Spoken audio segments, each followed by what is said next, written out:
사람을 체스판의 말처럼 계산해 둔 사람 이야기 들어본 적 있으세요?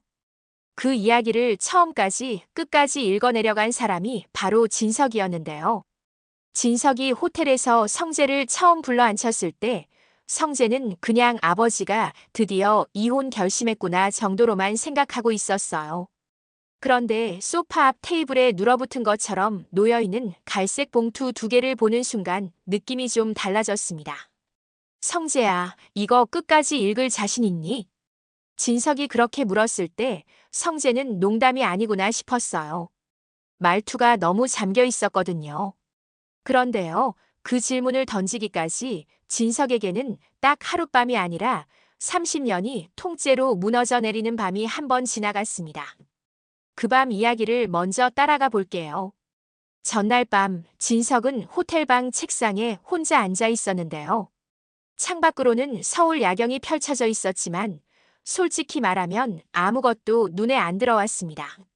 시야가 가는 건 딱 한 군데, 테이블 위에 놓인 두꺼운 봉투 하나뿐이었어요. 보낸 사람은 오랫동안 그룹 비리를 파던 사설 탐정, 집안을 파보자고 제안했던 그 사람이었습니다. 봉투를 열었더니 흰 종이 다발이 쏟아졌습니다. 몇 장이냐 대충 세어보니 A사가 50장은 가뿐히 넘었어요. 맨 위에 굵은 글씨가 보였습니다.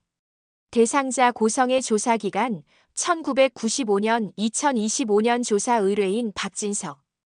이 한 줄만 보고도 진석의 속에서 뭐가 쿵 하고 내려앉았는데요. 그래도 덮지 않고 첫 장을 넘겨봅니다. 요약 정리라고 적힌 페이지에는 아주 담백한 문장들이 적혀 있었어요. 말투는 담백했는데 내용은 칼 같았습니다. 1995년부터 박진석 회장을 목표로 접근 시작.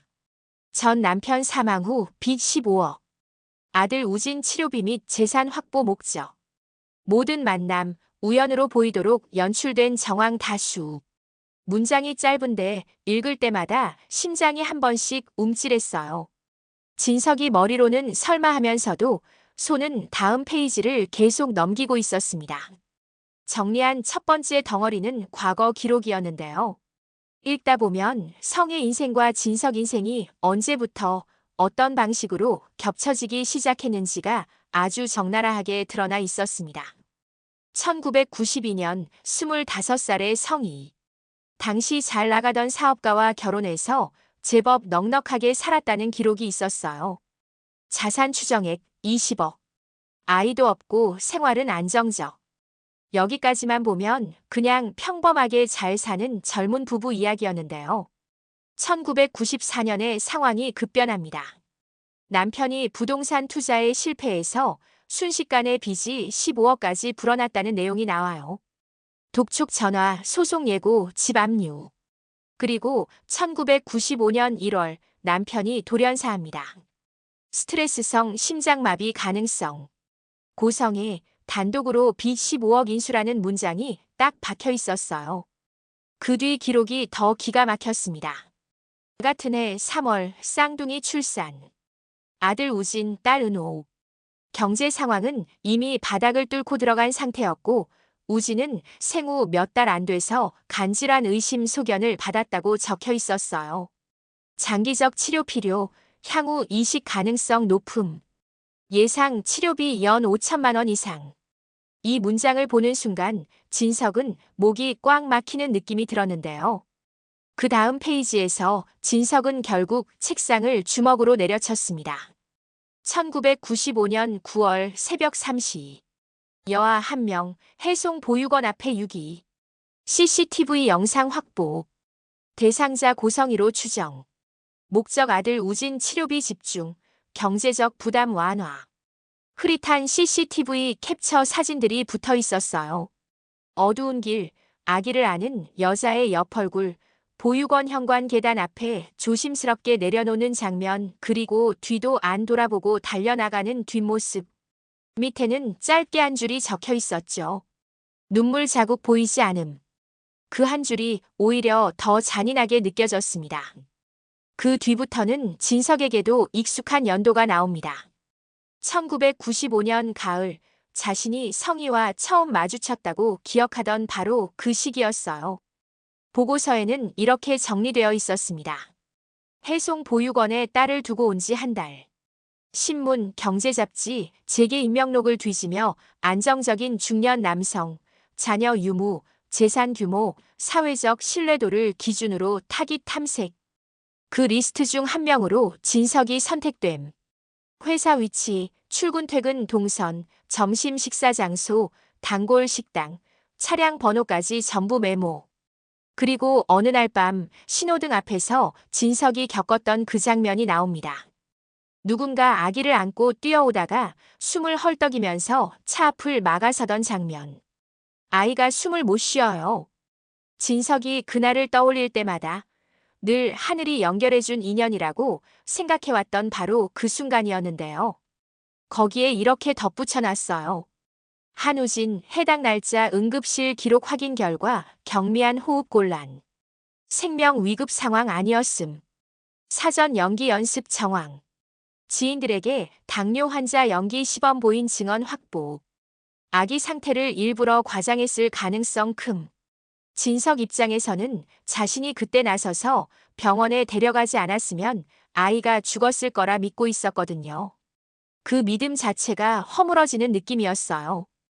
게다가 보고서에는 이런 분석까지 적혀 있었어요.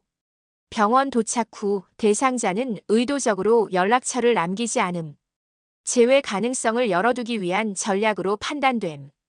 진석이 그날 도와준 사람이 나라고 정말 몰랐던 것처럼 놀라던 성희의 얼굴이 떠올랐는데요. 보고서에는 아주 간단하게 정리돼 있었습니다.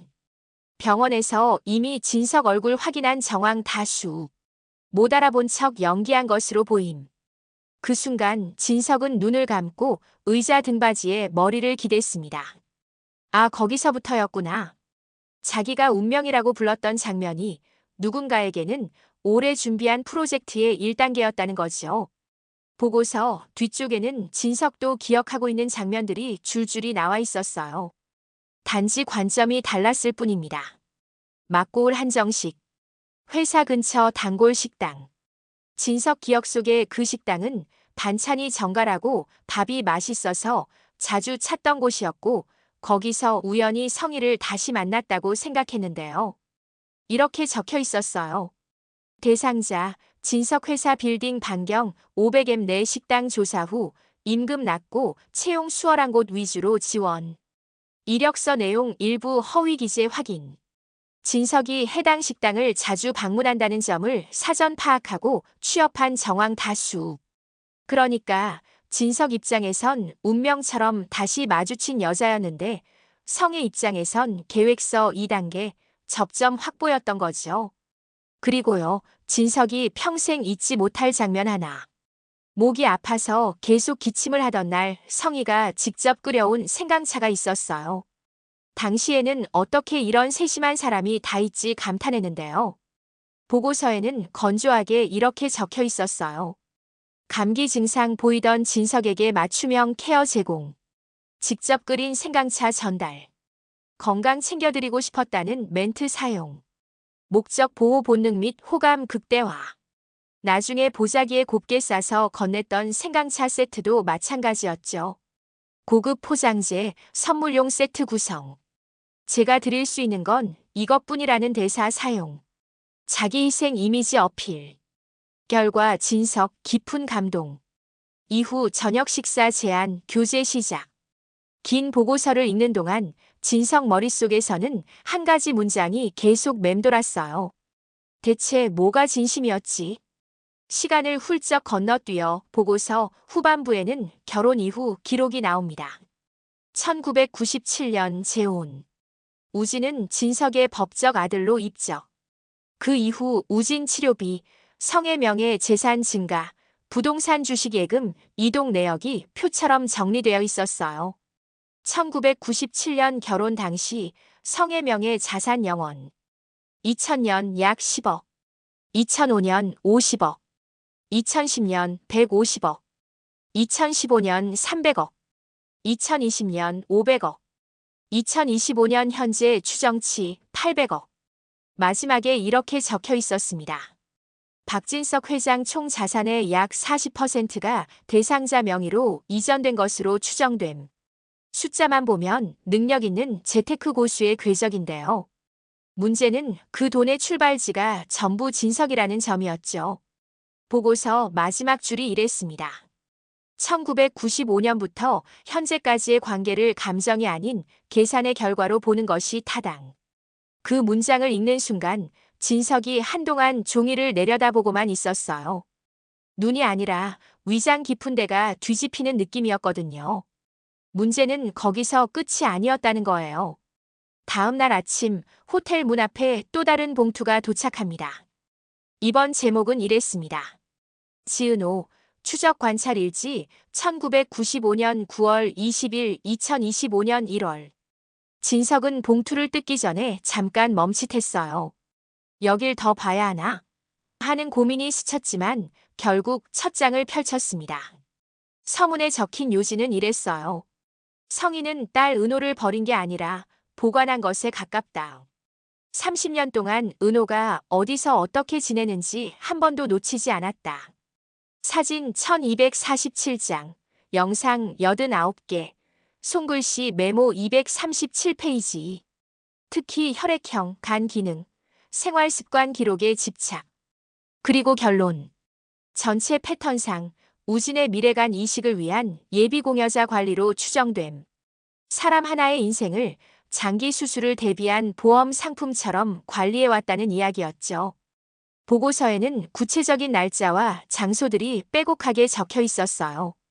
1995년 9월 20일 새벽 보육원 앞 유기후 같은 날 오후. 성희가 편의점에서 망원경을 들고 보육원 창문을 1시간 넘게 바라보고 있었다는 기록. 이틀 뒤에는 공중전화를 이용해 그때 맡겨둔 여자아이가 잘 지내냐고 묻는 통화 기록도 있었습니다. 그 뒤로는 거의 매달 혹은 몇 달마다 한 번씩 반복되는 패턴이 나와요. 보육원 놀이터에서 노는 아기를 맞은편 벤치에서 물만 마시며 한참 지켜보다 돌아간 날. 정순이 부부에게 입양된 뒤 식당 손님으로 들어와 일부러 가장 싼 메뉴를 시켜놓고 몇 시간씩 앉아 있었던 날. 은호가 유치원 발표회에서 노래 부를 때 다른 반 학부모인 척 맨 뒤에 앉아 울고만 있다가 사라진 날. 초등학교, 중학교, 고등학교, 대학교에 이르기까지 몰래 사진 찍고 친구 이름까지 외워 적어둔 메모들. 그 중간중간 성의 개인 메모 일부가 보고서에 옮겨져 있었는데요. 처음 몇 년은 이런 식이었습니다. 멀리서만 봐도 좋다. 건강하게만 자라줬으면. 엄마라고 부르는 사람은 순이지만 그래도 괜찮다. 잘 크고 있으니까. 그런데 시간이 지날수록 어휘가 바뀌어가요. 혈액형 O형, 간 수치 정상. 술, 담배 안 함. 수면 시간 부족하지만 큰 질환 없음. 우진에게 최적. 운동은 많이 안 해서 오히려 좋다. 간 상태 깨끗할 가능성 높음. 우진 상태가 더 나빠질 때까지 기다려야 한다. 너무 빨리 움직이면 은호가 거절할 수 있음. 이쯤 읽었을 때 진석은 서류를 한번 바닥에 내던졌습니다. 종이가 사방에 흩어졌는데도 가슴 답답한 건 전혀 나아지지 않았어요. 이건 엄마가 아니지. 투자자지. 보고서 후반에는 따로 복사해서 붙여놓은 계획서 한 묶음이 붙어 있었습니다. 제목은 영어 단어 하나뿐이었는데요. 프로젝트 2. 이가 뭔지 설명이 따로 적혀 있지는 않았어요. 하지만 내용을 보면 누구 이야기인지 바로 알 수 있었습니다. 1단계 자연스러운 접촉. 은호가 일하는 카페 디자인 회사 주변의 상가 임대. 인테리어 의뢰인으로 접근. 병력이 있는 가족 설정. 동정심 자극. 2단계 스토리 투입. 예전에 잃어버린 딸이 있다는 이야기 흘리기. 은호의 출생 정보와 일부러 겹치게 설정. 3단계 DNA 검사 유도. 막연한 모녀관계 암시는 흔들리기 쉽기 때문에 유전자 검사로 못 받고 감정적 빚을 쌓기. 4단계 간 이식 제한. 우진의 상태 최악으로만 설명. 살릴 수 있는 사람은 너뿐이라는 메시지를 반복. 정순이가 반대할 경우 진짜 엄마 vs 키운 엄마 구도로 압박. 마지막 장에는 예상 성공률, 예상 비용, 리스크 관리 방안까지 적혀 있었어요. 딸을 향한 그리움이 아니라 장기 이식 성공률을 높이기 위한 전략 문서였습니다. 거기까지 읽고 난 뒤 진석은 한동안 창문만 보고 앉아 있었어요. 서울 아침이 밝아오고 있었는데 자기 인생은 그 순간 완전히 어두워진 느낌이었죠. 그렇게 밤을 꼴딱 새고 난 다음 날 아침 성재가 호텔에 도착합니다. 방에 들어와서 가장 먼저 마주친 건 소파 앞 테이블 위에 쌓여있는 종이 더미였어요. 아버지, 이게 다 뭐예요? 진석은 잠깐 말이 안 나왔습니다. 한참 입술만 움직이다가 겨우 한마디를 꺼냈어요. 성희 이야기다. 성재는 순간 숨이 멎는 것 같았어요. 이름만 딱 들었는데 이미 느낌이 안 좋았거든요. 한 장씩 읽어봐라. 첫 장을 넘기던 성재 손이 점점 떨리기 시작합니다. 은호 유기 기록, 보육원 CCTV, 보육원 앞 편의점에서 망원경으로 지켜보던 장면, 정순이 식당에서 훔쳐보던 기록, 유치원 발표회, 학교 보건실 뇌물 시도, 사설 탐정 장기 계약, 건강검진 정보 빼내기 시도. 한 장 또 한 장 넘기다 성재가 결국 묻습니다. 아버지, 이거 조작일 수도 있는 거죠? 혹시 오해일 수도 있고. 진석은 고개를 저었어요. 원본 자료 내 눈으로 다 확인했다. 계좌 추적까지 끝났어. 성재는 손에 들고 있던 종이를 내려놨습니다. 얼굴이 하얗게 굳어 있었어요. 그럼 은호는요? 그 질문이 나오자마자 진석이 숨을 길게 내쉬었습니다. 은호는 완전히 피해자다. 어릴 때 버려지고 30년 내내 뒤에서 지켜보는 사람이 있고 나중엔 간까지 떼어가겠다고 준비한 대상이었으니까. 성재 입에서 욕이 나올 뻔했지만 간신히 삼켰어요. 우진이도 피해자인 건 맞죠? 그렇지. 우진은 자기 몸이 어떻게 관리됐는지, 엄마가 어떤 계산을 했는지 전혀 모르니까. 그 애들은 둘 다 성의 도구로 살아온 거다. 그 말을 하고 나서도 진석 얼굴에는 분노와 미안함이 한꺼번에 올라와 있었습니다. 성재야. 네. 내가 그동안 느꼈던 거 다 맞았다. 성재는 고개를 떨궜어요. 그래도 이 정도일 줄은 몰랐어요. 그냥 나를 싫어하는 줄만 알았지. 성재 입장에서는 너무 단순해 보였어요. 아버지, 이 정도면 그냥 당장 나가시면 되는 거 아니에요? 이혼하시고 고소하고 재산 묻고. 진석이 웃긴 했는데 그 웃음이 참 서늘했습니다. 당장 끝내면 누구한테 제일 편할까 생각해봤다. 당연히 고성이요? 그래.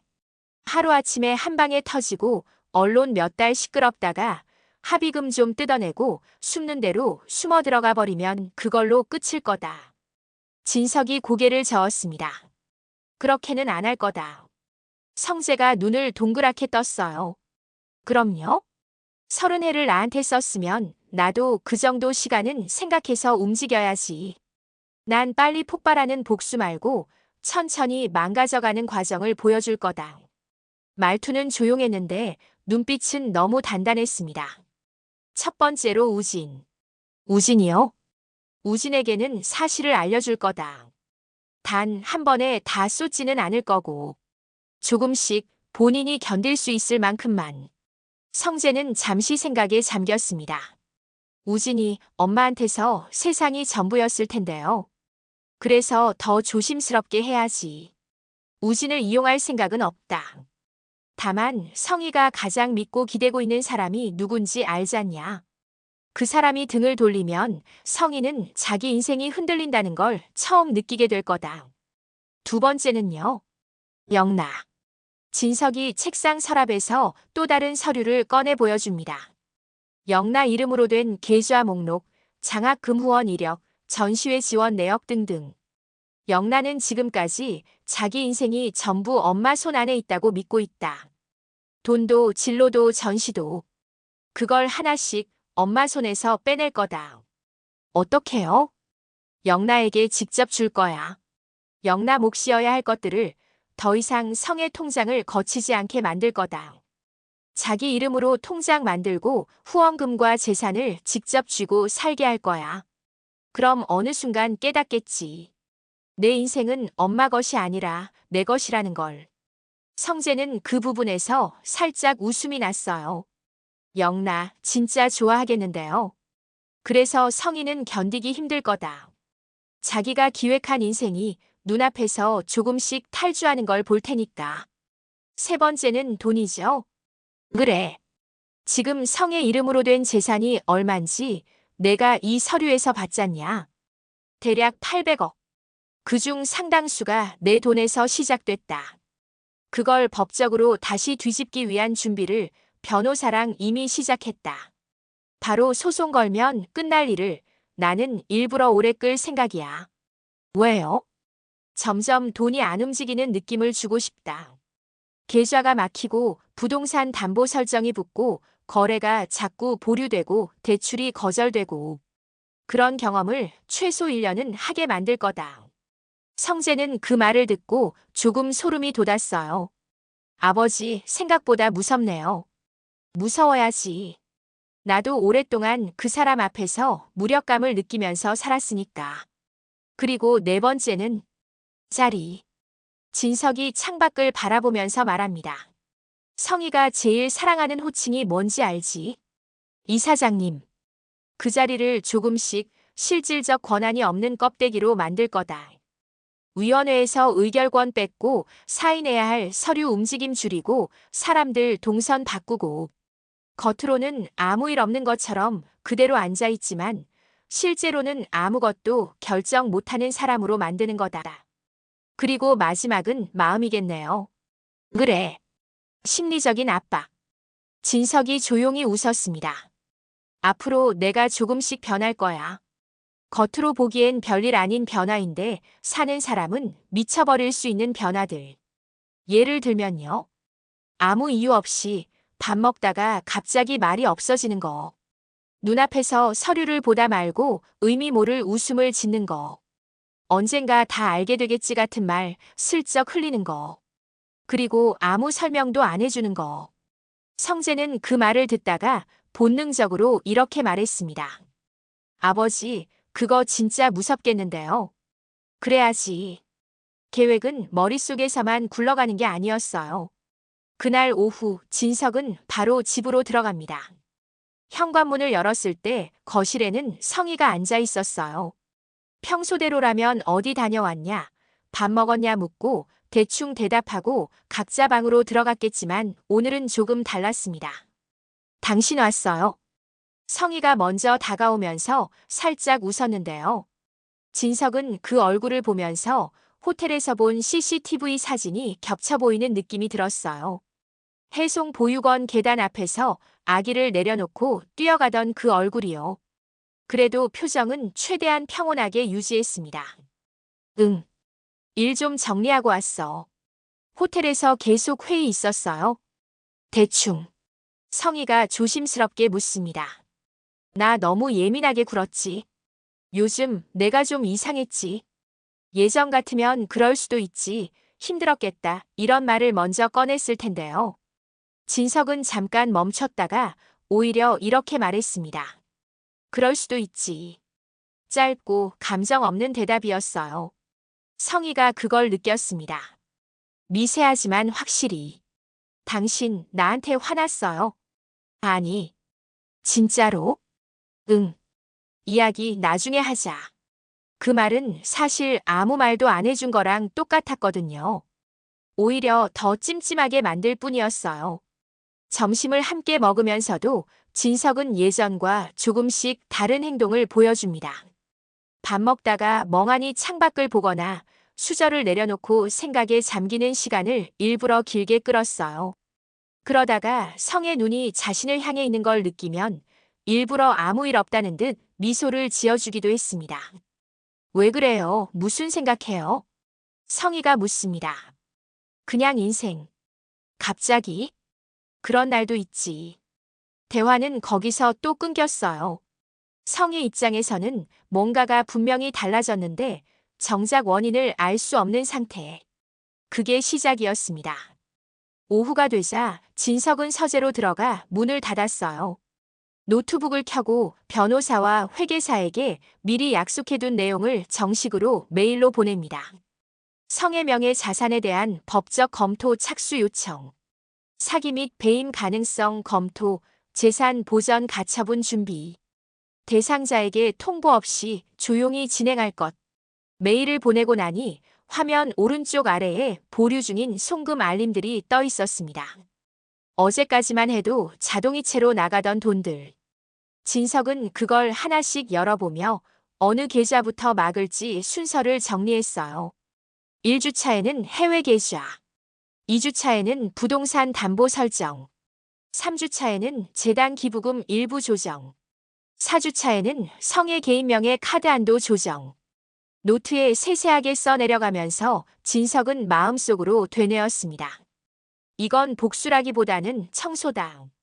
그날 밤 두 사람은 같은 침대에 누워 있었는데요. 불을 끄고 난 뒤 성희가 조심스럽게 말을 꺼냅니다. 여보, 응, 나 믿지? 예전 같으면 그럼이라고 바로 나왔을 대답이었어요. 이번에는 몇 초 동안 아무 소리도 안 났습니다. 그 침묵이 길어질수록 성의 심장은 더 빨리 뛰기 시작했죠. 한참 뒤에야 진석이 말합니다. 사람이 사람을 믿는 건 시간 들여서 다시 확인하는 거래.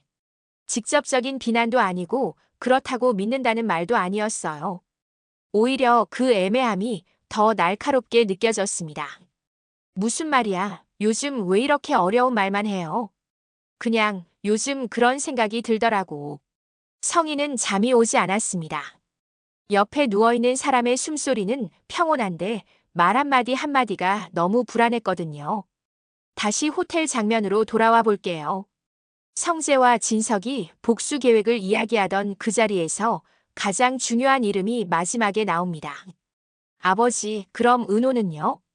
이 질문 앞에서 진석은 꽤 오래 말이 없었습니다. 은호는 지금 우리 둘 중 누구 얼굴을 봐도 힘들 거다. 성의 얼굴은 말할 것도 없고 나도 마찬가지다. 왜요? 아버지는 잘못한 게 없는데. 없지. 진석이 쓴웃음을 지었어요. 그래도 나는 이 판을 너무 늦게 본 사람이야. 결국 30년 동안 묵인한 셈이거든. 그래서 당장은 안 만날 거예요. 지금 내가 나타나서 너를 지켜주겠다고 말하는 건 내 마음 편하자고 하는 행동에 가깝다. 은호 입장에서는 갑자기 또 다른 어른이 나타나서 새로운 선택을 강요하는 꼴이 될 수 있다. 그럼 언제요? 판을 정리한 다음. 적어도 성희의 손이 더 이상 그 아이에게 닿지 못하게 만든 다음. 그때 가서 내가 사과하고 싶다. 성재는 고개를 끄덕였습니다. 알겠어요. 그때까지 제가 옆에서 도울게요. 호텔을 나서기 전 진석은 성재에게 마지막으로 한 가지를 부탁합니다. 오늘 집에 들어가면 평소처럼 해라. 네. 지금 우리 둘이 뭔가를 계획하고 있다는 티가 나는 순간 성희는 이상하리만큼 촉이 빠른 사람이다. 바로 눈치챌 거다. 알겠어요. 그럼 그냥 평소처럼. 조금 더 잘해라. 영나한테도 우진이한테도. 네. 성재는 그날 저녁 집에 돌아가서 정말 평소보다 더 다정하게 굴었습니다. 영나에게는 전시 얘기를 먼저 꺼내보고 우진에게는 건강 상태를 묻고 성희에게는 일부러 사소한 농담도 던졌어요. 겉으로 보기에는 그 집은 어느 정도 평화를 되찾은 것처럼 보였습니다. 하지만 바닥 아래에서는 이미 서서히 균열이 나기 시작한 상태였어요. 며칠이 지나면서 작은 변화들이 누적되기 시작했습니다. 성의 카드 결제 한도가 묘하게 줄어든 날이 있었고요. 재단 회계팀에서 일부 지원금 집행 방식이 바뀐다는 공지가 올라온 날도 있었어요. 회의에서 의결권을 행사하려고 했는데 이미 다른 라인에서 결론이 나 있는 경우도 늘어났습니다. 성의 입장에서는 대놓고 싸움을 건 사람은 없는데 뭔가 자기 영역이 조금씩 줄어드는 느낌이 들기 시작했어요. 집에서도 마찬가지였죠. 진석은 예전보다 훨씬 집에 머무는 시간이 길어졌습니다. 그런데 같이 있는 시간이 늘어났다고 해서 대화가 많아진 건 아니었어요. 같이 앉아 TV를 보다가도 갑자기 리모컨을 내려놓고 창밖만 한참 바라본다든지, 식사를 하다가 뜬금없이 숟가락을 놓고 생각에 잠긴다든지, 그런 순간들이 자꾸 반복됐거든요. 당신 요즘 왜 그래요? 성희가 한번 물었을 때 진석은 이렇게만 대답했습니다. 그냥 사람이 자기 인생을 한 번쯤 다시 돌아보게 되는 나이라는 게 있더라. 정답 같지도 않고 그렇다고 틀린 말도 아닌 답. 제일 답답한 종류의 대답이었죠. 지금까지의 이야기는 진석이 30해 만에 받아든 2개의 봉투가 만든 첫 번째 파동에 불과합니다. 딸을 예비 공여자로 계산해 놓고 30년 동안 그림자처럼 따라다닌 엄마 성희. 그 사실을 뒤늦게 알고 빠른 폭발 대신 느린 붕괴를 선택한 남편 진석. 그 사이에서 이미 상처를 여러 번 경험해온 아들 성재와 아직 진실을 모르는 우진과 영나. 그리고 가장 나중에 진실을 마주하게 될 은호. 진석이 계획하는 1년짜리 복수는 사실 복수라기보다 진실을 제자리로 돌려놓는 작업에 가깝습니다. 문제는 그 과정에서 또 다른 상처가 얼마나 생길지 아무도 모른다는 거죠. 성희가 이 이상한 공기를 언제쯤 눈치챌지, 우진이 어떤 순간에 엄마 이게 뭐야? 라고 묻게 될지, 영나가 처음으로 엄마 손을 뿌리치고 자기 인생을 선택하는 순간이 언제가 될지, 그리고 마지막으로 은호가 이 모든 사실을 알고 나서 누구 얼굴을 먼저 떠올리게 될지. 궁금하시죠? 여기까지는 그 긴 1년 중에서도 시작 몇 날에 불과합니다. 다음 이야기는 성희가 처음으로 자기가 사냥감이 아니라 누군가 설계해둔 판 위에 올라온 사람이라는 걸 알아차리는 순간부터 시작될 거고요. 우진과 영나 그리고 은호까지 이 서늘한 진실 속으로 한 걸음씩 끌려 들어가게 될 겁니다. 과연 진석의 느린 복수는 누굴 살리고 누굴 무너뜨리게 될까요? 그리고 이 집안에서 마지막까지 남게 되는 가족이라는 자리는 누구에게 돌아갈까요?